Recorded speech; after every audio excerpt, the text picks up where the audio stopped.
So let's look at this question. क्या दे रखा है उन्होंने, close thin walled cylindrical pressure vessel है, ठीक है, प्रेशर वेसल है एक क्लोज थिन वॉल सिलेंड्रिकल, तो जिसका थिकनेस है 1 mm, subjected to internal pressure P। हमें मतलब the maximum value of pressure P निकालनी है इन KPa, मतलब किलो पास्कल में, ठीक है। That wall can withstand based on maximum shear stress failure theory. तो हमें यील्ड स्ट्रेंथ दे रखी है उन्होंने 200 मेगापास्कल, मीन रेडियस दे रखा है 1 मीटर, तो डायामीटर क्या हो जाएगा हमारा 2 मीटर, दैट इज़ 2000 mm, ठीक है। तो हमें पता है कि जो प्रेशर वेसल होता है सिलेंड्रिकल प्रेशर वेसल, उसमें एक दो टाइप की हमारी स्ट्रेस एक्ट करती है, सिग्मा 1 विच इज़ PD/2T, ठीक है, जो कि कोई एक एलिमेंट ले लेंगे सरफेस पे हम इस तरीके से,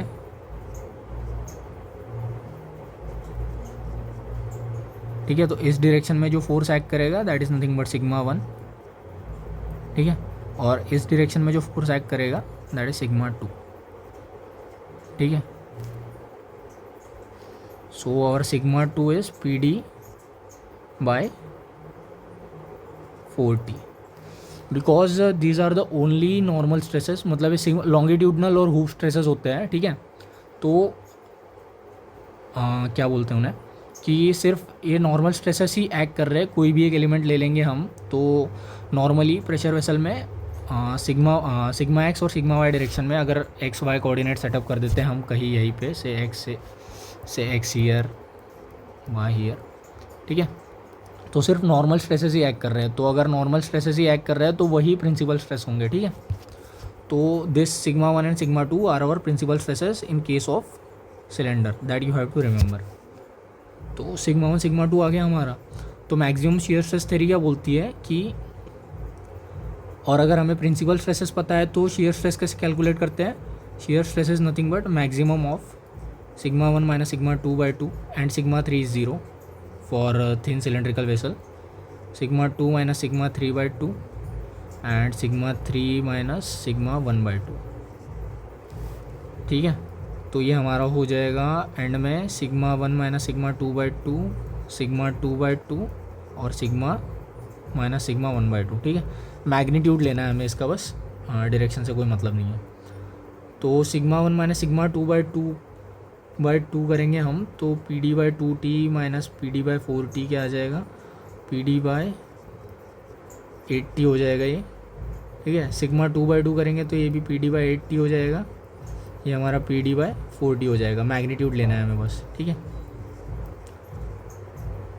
तो इन तीनों का मैक्सिमम क्या आ रहा है, what will be the maximum shear stress out of all this, maximum value is this PD/4T, ठीक है। तो PD/4T is the maximum stress that can act on this vessel when the internal pressure inside the vessel is P, ठीक है। तो yield stress दे रखी है उन्होंने, तो मैक्सिमम शियर स्ट्रेस के हिसाब से क्या होना चाहिए, अगर फेल्यूर नहीं होना है तो जो अंदर स्ट्रेस एक्ट कर रही है दैट इज़ PD/4T, अंदर जो मैक्सिमम शियर स्ट्रेस एक्ट कर रही है, maximum shear stress acting due to pressure P should be less than or equal to yield shear stress, ठीक है। तो PD/4T should be less than equal to sigma y/2. Why? Because only normal yield stress is known to us and shear stress is not known to us. So from maximum shear stress theory we know if sigma y is given we can calculate tau y by dividing yield stress divided by yield stress by 2, okay, this is sigma y hat. So what we need to calculate is P, okay, so it is nothing but sigma y/2 times 4T/d, ठीक है। तो P हमें kilo pascal में चाहिए, तो let's first calculate it in mega pascal then convert it into KPa, तो sigma y, this is sigma y 2 times t by d, ये formula आ गया, it is 2 sigma y t by d. So it is, so our p should be less than 2 sigma y t by D. ठीक है, तो 2 हमारा 2 as it is ही रहेगा. Sigma y is 200 mega pascal. ठीक है,